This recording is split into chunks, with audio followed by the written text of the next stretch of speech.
9월 7일 수요일입니다. 오늘은 스가랴 2장 1절로 마지막 13절입니다. 내가 불로 둘러싼 성곽이 되리라. 제목입니다. 내가 불로 둘러싼 성곽이 되리라. 이 스가랴서는 이스라엘 백성들, 유다 백성들이 바벨론 포로에서 돌아온 시대에 선포된 말씀이라고 그랬죠. 그래서 학개, 스가랴, 말라기 이 세 권이 바벨론에서 돌아온 뒤에 쓰여지는 성경입니다. 바벨론 포로에서 돌아온 백성들이 가장 열망하고 하고자 하는 게 뭐였을까요? 성전을 짓는 거였어요. 바벨론 포로 생활 동안에 회개를 많이 했거든요. 야, 우리가 잘못해서 그래. 우리가 율법을 버리고 성전을 더럽혔기 때문에 그래. 이제 우리 돌아가서 예루살렘 성전을 회복시키자. 이런 열망을 갖고 이제 돌아왔습니다. 그런데 그런 부푼 꿈과 기대와 희망을 가지고 돌아와서 성전을 지으려고 했지만 여러 가지 방해들이 나타났어요. 사마리아인들도 방해했고 이웃 나라들도 약탈해갔고 또 재난도 가뭄도 일어나고 여러 가지 삶의 환경들이 척박하고 마음대로 안 되는 거예요. 그러니까 성전 짓기를 멈출 수밖에 없었어요. 그리고서는 당장 급한 먹고 사는 일을 집중할 수밖에 없었죠. 집을 짓고 그리고 먹고 사는 일을 그렇게 집을 짓고 먹고 사는 일에 매진하고 점점 자기 삶에 집중하며 살다가 16년이라는 세월이 흘러버렸어요. 그렇게 16년이라는 세월이 흐르고 있을 때 학개 선지자가 등장해가지고 정신 차려라. 뭐하고 있느냐? 왜 성전을 안 짓고 있느냐? 하고 야단을 치죠. 삶의 우선순위가 바뀌었다는 거예요. 니들이 지금 삶의 우선순위를 바꾸고 살고 있다. 성전을 빨리 지어라. 너희들 집 짓는 게 급한 게 아니고 먹고 사는 게 급한 게 아니고 성전을 빨리 지어라. 이렇게 외칩니다. 그래서 스룹바벨과 예수와 등 백성들의 지도자들을 중심으로 다시 유다 백성들을 모으기 시작합니다. 그리고 성전을 지으려고 이제 권면을 하죠. 하지만 그렇다고 해서 금방 삶의 환경이 바뀐 게 아니에요. 여전히 방해도 있고 여전히 먹고 사는데 어려움이 있고 그러니까 백성들이 아마 힘있게 성전을 짓는 일에 동참하지 못했을 겁니다. 그때 스가랴 선지자가 또 등장하는 거예요. 학개 선지자의 말씀 선포 이후에 또 2달쯤 지난 때이죠. 그래서 이 스가랴 선지자는 학개 선지자가 등장해가지고 야 정신 차려. 너희들 삶의 우선순위가 바뀌었어. 성전을 먼저 지어야 돼. 너희들 집을 그렇게 잘 지어놓고 성전은 내팽개치고 있으면 되겠냐? 라고 이렇게 야단치고 혼내고 하는 이제 그 말씀 대신에 스가랴는 백성들을 위로하고 격려를 해주는 말씀이에요. 야단치고 책망하는 것이 아니라 격려를 해줍니다. 그래서 야 너희들 성전을 얼른 지어야 돼. 너희들이 짓는 그 성전을 그렇게 지어놓으면 그 성전을 통해서 하나님이 어떤 일을 하실지 아냐? 하나님이 놀라운 일을 하실 거야. 하나님의 온전한 나라, 하나님이 우리를 완전히 통치하시고 지키시고 하시는 그런 나라를 이루어가실 거야 라고 소망을 주는 거예요. 그 다음에 그 성전을 통해서 하나님이 이 일을 어떻게 하실지 그리고 하나님의 나라를 이끌 그 한 왕이 등장할 건데 그 왕은 와가지고 이런 일을 할 거야 라고 소개하는 것. 이것이 바로 스가랴서의 핵심입니다. 이 말씀을 전하는데 스가랴는 주로 이제 환상을 통해서 전해요. 하나님이 스가랴에게 환상을 보여주시고 그 환상으로 백성들에게 설명을 하라고 그랬죠. 그러니까 아마 이 환상들은 하나님께서 스가랴를 통해서 성전을 짓도록 격려하시고 위로하시는 그 말씀에 소망을 주고 확신을 주고 그리고 기대감을 더 높여주는 그런 예화처럼 이렇게 사용이 된 거지요. 스가랴서의 핵심은 성전을 힘을 다해서 성전을 세우면 하나님이 그 성전을 통해서 완전한 하나님의 나라를 이루실 것이다. 너희를 하나님이 완전히 지켜주시고 붙들어 주실 것이다. 그리고 그 완전한 하나님의 나라를 이루기 위해서 한 왕이 등장할 것인데 그 왕은 세상의 왕들과는 완전히 다른 전혀 다른 왕이 등장할 것이다 라고 이렇게 말합니다. 그러면서 성전 짓는 일을 매진하라, 성전 짓는 일에 힘을 다해라 라고 이렇게 격려하는 말이죠. 이 스가랴서는요 신약 성경에서 무려 71번이나 인용이 돼요. 그래서 신약 성경 여러 곳에서 이 스가랴 선지자의 말씀들을 인용해 가지고 하나님의 말씀을 선포하죠. 특별히 요한계시록에서는 에스겔 선지자, 에스겔 성경 다음으로 28번이나 스가랴의 말씀이 인용이 되고 있어요. 그러니까 이 스가랴서에서 그렇게 열심히 백성들로 하여금 독려하고 격려해서 세워져로 했던 그 성전이 무엇인지를 요 스가랴서에서 이 신약 성경에서 인용해 가지고 설명을 해주고 있어요. 그리고 이 스가랴서에서 오실 왕, 하나님의 나라를 완전하게 이루실 그 왕이 오실 것인데 그 왕이 누구신지를 설명해줘요. 다 누구로 설명하고 있을까요? 예수님으로 설명해요. 그러니까 성전은 열심히 백성들로 하여금 짓게 만드신 그 성전은 곧 예수님이시고 그 성전을 통해서 하나님의 완전한 나라를 이루시려고 오시는 그 왕은 곧 예수님이다. 그렇게 스가랴서를 인용해 가지고 신약 성경이 설명을 하는 거예요. 그러니까 이 스가랴서를 빼버리면 구약과 신약이 연결되기가 어렵다는 거죠. 학개선지서도 비슷합니다만은 스가랴도 역시 마찬가지. 말라기서도 비슷해요. 그러니까 포로에서 돌아와 가지고 성전을 재건하는 이후에 쓰여진 학개, 스가랴, 말라기 이 세 성경은 전부 예수 그리스도에게 집중이 돼 있어요. 그래서 이 세 성경을 이해해야 신약이 이해가 되는 거예요. 그러니까 스가랴서는 위치가 아주 중요한 그런 성경이죠. 특히나 그 요한계시록에서는 아까 28번이나 인용했다고 그랬죠.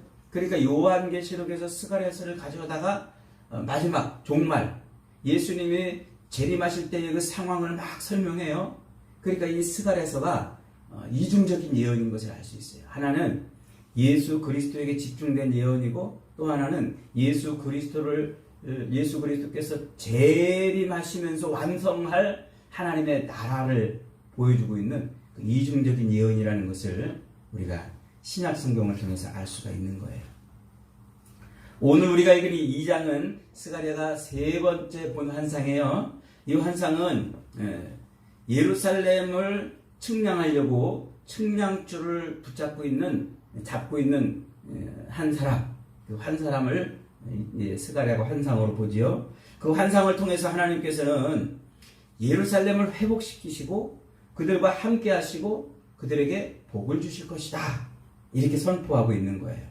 그러니까 성전을 짓다가 낭망하고 좌절하고 있는 백성들에게 너희들 성전을 열심히 잘 지어라. 힘을 내서 지어라. 그러면 내가 너와 함께 할 것이고 너희에게 복을 주실 것이다. 하는 것을 지금 이런 환상을 통해서 말씀하고 있는 거예요. 1절로 2절에 보니까 이렇게 표현합니다. 내가 또 눈을 들어본 즉 한 사람이 측량줄을 그의 손에 잡았기로 내가 어디로 가느냐 물은 즉 그가 내게 대답하되 예루살렘을 측량하여 그 길이와 넓이를 보고자 하노라 하고 말할 때 그러니까 천사죠. 천사인데 한 사람이라고 지금 표현을 하고 있어요. 천사가 측량줄을 잡았어요. 이 측량줄은 기준이 되는 거죠. 뭔가 재려고 자를 잡고 있는 거예요. 그래서 이제 신학자들은 이것을 하나님의 말씀이다, 율법이다 이렇게 이제 소개를 하고 이제 있는데 정확하게 뭐라고 표현하기는 좀 어렵습니다만 어쨌든 기준이 되는 하나님이 천사에게 그 자를 가지고 측량줄을 가지고 야 너 예루살렘을 좀 재봐. 지금 그래서 왔다는 거예요. 그렇게 해서 그걸 재려고 지금 그러는데 이때는 예루살렘의 크기를 재려고 하나님이 그렇게 말씀하신 것이 아니겠죠. 당연히 앞으로 건설된 새롭게 세워질 예루살렘이 얼마나 커질 것인가 하는 것을 보여주는 말씀이라 이렇게 말할 수가 있어요. 그러자 다른 천사가 또 등장하더니 그 측량줄을 잡고 있는 천사에게 또 다른 천사가 등장해서 이렇게 말합니다. 4절에 보니까 이르되 너는 달려가서 그 소년에게 말하여 이르기를, 여기서 이제 이 소년은 스가랴를 말한다고 해요. 너는 달려가서 그 소년에게 말하여 이르기를 예루살렘은 그 가운데 사람과 가축이 많으므로 성곽이 없는 성읍이 될 것이라 이렇게 말했어요. 성곽이 없는. 그러니까 앞으로 예루살렘은 어떻게 된다는 거예요? 사람이 점점 늘어난다는 거예요. 그리고 가축들도 점점 늘어난다는 거예요. 그래서 이 성곽을 이렇게 둘러싸면 그걸 다 포용할 수 없기 때문에 성곽이 없도록 그렇게 차고 넘치는, 사람들도 넘치고 가축들도 넘치는, 차고 넘치는 그런 성읍이 될 것이다 이렇게 말합니다. 그러면서 뭐라고 말하냐면 5절에 천사가 이렇게 덧붙입니다. 여호와의 말씀에 내가 불로 둘러싼 성곽이 되며 그 가운데에서 영광이 되리라. 그러니까 이 측량줄을 잡고 있는 천사에게 한 천사가 다가와가지고 야, 너 앞으로 예루살렘이 어떻게 될 건지 아냐? 예루살렘은 앞으로 성곽이 필요 없을 만큼 많은 사람들이 늘어날 것이 가축이 풍성해질 거야. 그러면서 뭐라고 말씀한다고요? 하나님이 이렇게 말씀하셨다. 내가 불로 성곽이 되리라. 그러니까 돌로 그 백성들을 지키는 게 아니라 하나님이 불이 되어서 불 성곽을 쌓아가지고 예루살렘 백성들을 지키겠다는 거예요. 하나님이 그들의 보호자가 되실 거라는 거죠. 그러면서 뭐라고 말해요? 거기에서 하나님이 영광을 받을 것이다 그래요. 영광이 되리라 이 말이에요. 이 예언은 이제 교회로 상징되는 예루살렘, 이 예루살렘 백성이 수도 없이 확장될 것이라는 것을 말해주고 있는 거예요. 교회의 성도들이 늘어나 확장될 것과 그 성도들을 누가 보호하신다고요? 하나님이 불성벽이 되어가지고 자기 교회를 지키시는 거예요. 자기 백성들을 지키시는 겁니다.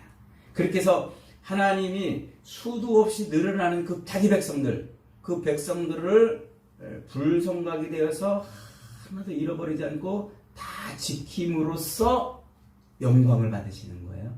영광을 받으시는 거예요. 이 하나님이 영광을 받으신다 이 말은 하나님의 하나님 되심이 드러난다 이런 뜻이에요. 하나님의 하나님 되심. 그러니까 하박국서 2장 14절에서 우리가 그 말씀 배웠잖아요. 물이 바다 덮음같이 이는 여호와의 영광을 인정하는 것이 세상에 가득함이라. 물이 바다를 덮음같이 여호와를 인정하는 것이 세상에 가득할 것이다. 그러니까 온 세상이다 여호와를 인정하는 거예요. 그분이 하나님이셨어. 그분이 창조주시오. 그분이 섭리주시고 그분이 구원자이시어서 온 세상이 그렇게 다 인정하는 때가 온단 말이에요. 지금 이 하박국서 2장 14절의 말씀이 이루어질 것을 예언하고 있는 거예요. 이루어질 것을. 그러니까 오늘날 우리가 이제 그런 말을 많이 하잖아요. 우리가 이제 신앙생활 하면서 하나님께 영광 돌립니다. 하나님께 영광 돌립니다. 뭐 우리 삶에서 막 어떤 일이 은혜로 벌어지면 하나님께 영광 돌립니다. 이제 그러잖아요. 그 하나님께 영광 돌린다는 말이 하나님의 하나님 되심을 고백한다는 말이에요. 하나님이 나의 창조주 되심을 내가 고백합니다. 그분이 나의 구원자 되시고 내 인생의 주인이심을 내가 고백합니다. 내가 지금 이런 일을 겪고 이런 일을 당하고 이런 일을 한 것은 이런 일이 된 것은 내 인생에서 이런 일이 벌어진 것은 하나님이 하신 것입니다. 이렇게 고백하는 거예요. 그걸 하나님께 영광 돌린다 이렇게 말하는 거예요. 내가 애쓰고 수고하고 땀 흘려가지고 내가 이만큼 벌어가지고 나 이만큼 올라가 내가 열심히 공부해가지고 내가 높은 지위를 얻고 이런 사람이 됐습니다. 내가 이렇게 한 겁니다. 이게 아니고 하나님이 그렇게 하셨습니다. 하나님이 은혜를 주셔서 하나님이 내 인생을 쓰고 싶어서 내 인생을 통해서 하고 싶은 일이 있어서 나를 여기에 세우셨습니다. 이렇게 고백하는 거. 그것이 하나님께 영광을 돌리는 거예요. 하나님이 내 인생의 주인 되십니다. 여러분 날마다 그렇게 하나님의 영광을 돌려드리시기를 바랍니다. 하나님께 영광을 자꾸 돌리는 것. 하나님의 하나님 되심을 인정하는 것. 그게 자기 백성을 지키시는 하나님께 대한 백성들의 반응, 태도인 겁니다. 계속해서 천사가 6절로 7절에서 이렇게 말합니다. 보라, 너희는 북방 땅에서 도피할지어다. 여호와의 말씀이니라. 이는 내가 너희를 하늘 사방에서 바람같이 흩어지게 하였음이니라. 이렇게 말해요. 바벨론 성에 거주하는 시온아, 너는 이제 피할지어다. 지금 하나님께서 바람처럼 흩으셨던 백성들을 뭐 한다고 그러는 거예요? 다시 모으시겠다고 그러는 거예요. 그래서 예루살렘 성벽으로 가둘 수 없을 만큼 차고 넘치게 자기 백성들을 지금 모으시겠다는 거예요. 흩어졌던 자기 백성들. 그런데 그렇게 모으실 때 지금 하나님이 뭐라고 말하냐면 도피할지어다. 도피할지어다. 피할지어다. 이렇게 지금 반복하잖아요. 요 피하라, 도피하라. 요 말은 심판을 전제하는 말이에요. 반드시 심판이 있기 위해서 이 말이 선포되는 거죠. 그러니까 북방 땅, 즉 바벨론을 심판할 거니까 빨리 거기서 나오라. 빨리 바벨론에서 나와라. 지금 그러는 거예요. 지금 이스라엘 유다 백성들은 바벨론에서 나와가지고 지금 예루살렘에 와 있잖아요. 70년 동안 바벨론에 있다가 해방돼가지고 예루살렘에 와 있잖아요. 그런데 왜 바벨론에서 지금 나오라고 말하는 걸까요? 요거는 지금 이 유다 백성들이 성전을 짓지 아니하고 성전 짓는데 우선순위를 두지 않냐고 지금 그들이 바벨론식 삶을 살고 있다는 거예요. 그들의 생각도 바벨론식이고 그들의 풍속도 습관도 바벨론식이고 삶의 철학도 바벨론식이고 그래서 옛날 바벨론에서 살던 그 옛날 습관을 옛 생활을 옛 삶의 방식을 끊어내지 못한 거예요. 그리고서는 여기 와가지고 성전을 짓겠다고 지금 이러고 있다는 거죠. 그러니까 하나님이 지금 뭐라고 말씀하신 거예요?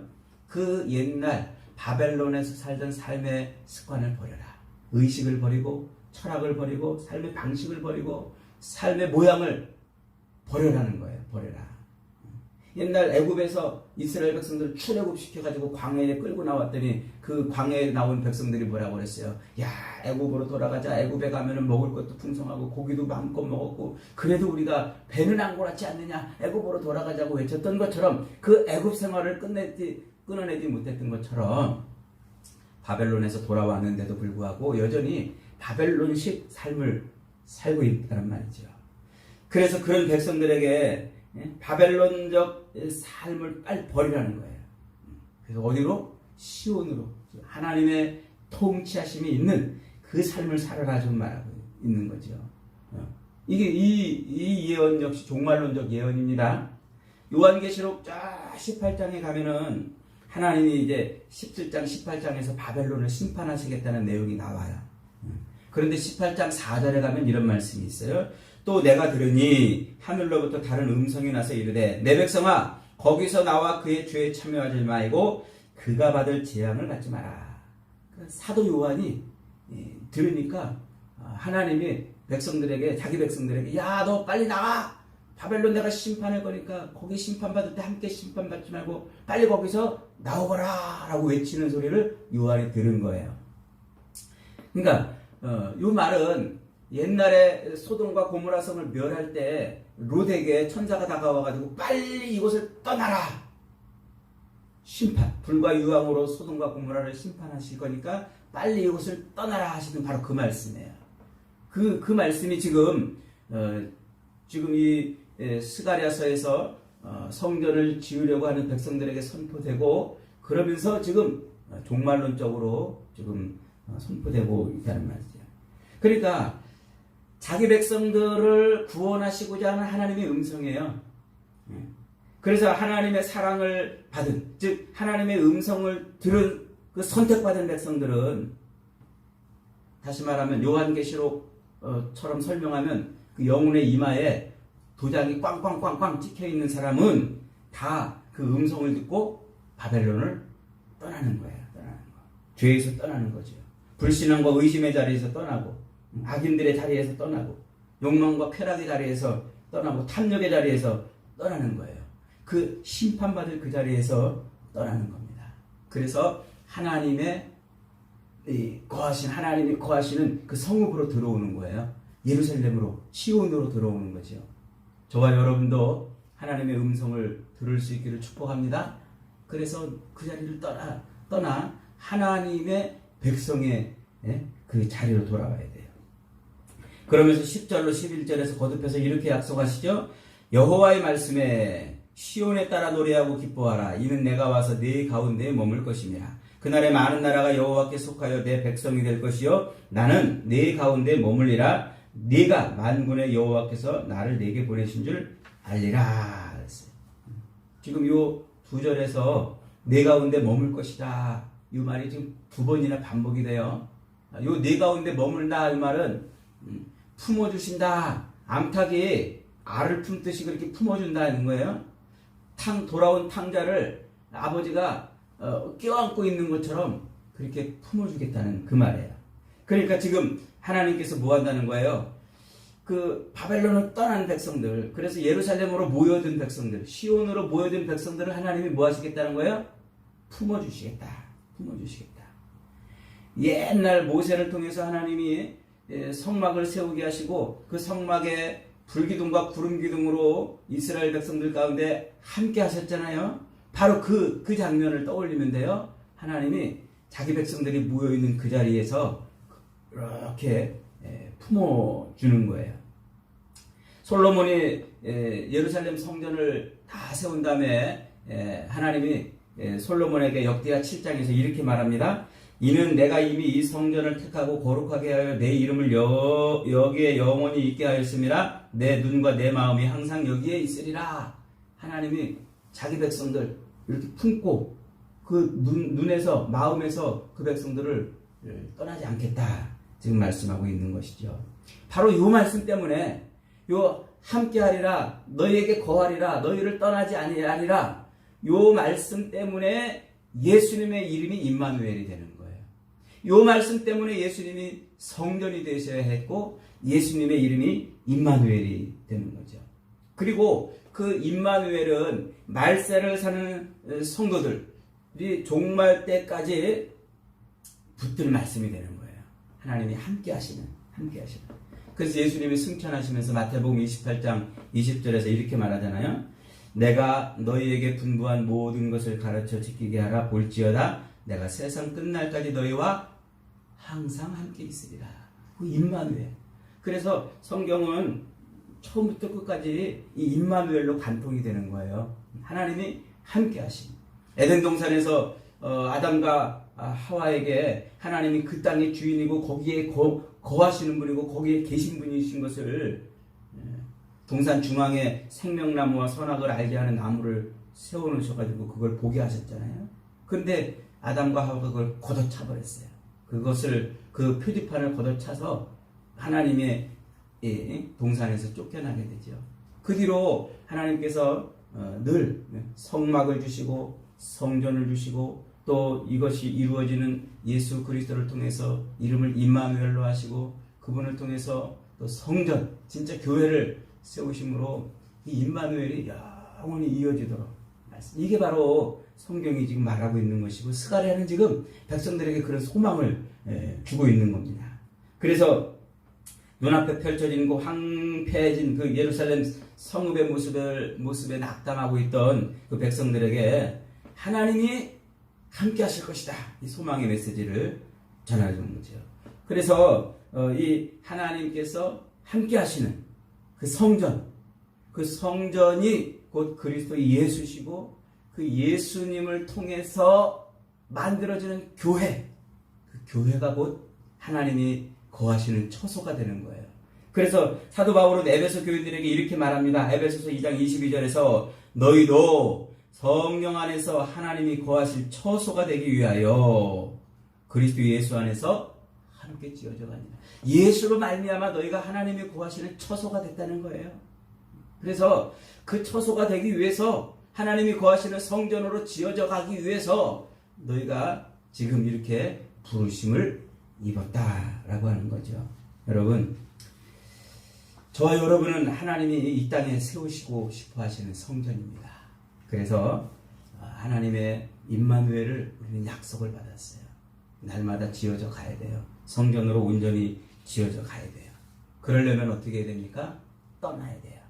바벨론을 떠나야 돼요. 바벨론식 삶, 바벨론식 생각, 바벨론식 삶의 철학, 바벨론식 습관, 그 모든 것을 떠나고 하나님의 백성의 삶을 살아야 됩니다. 하나님의 품에 안겨야 됩니다. 그럴 때 하나님께서 우리 안에 새로운 세상을 열어주시고 하나님의 거룩한 세상을 보여주시고 기쁨과 영광을 누리는 인생이 되게 하시는 것입니다. 저와 여러분은 바벨론을 떠나서 바벨론에게 임하는 진노와 심판을 피하시고 하나님이 거하시는 처소로 아름답게 지어져가는 복된 인생들이 다 되시기를 주님의 이름으로 축복합니다. 아멘.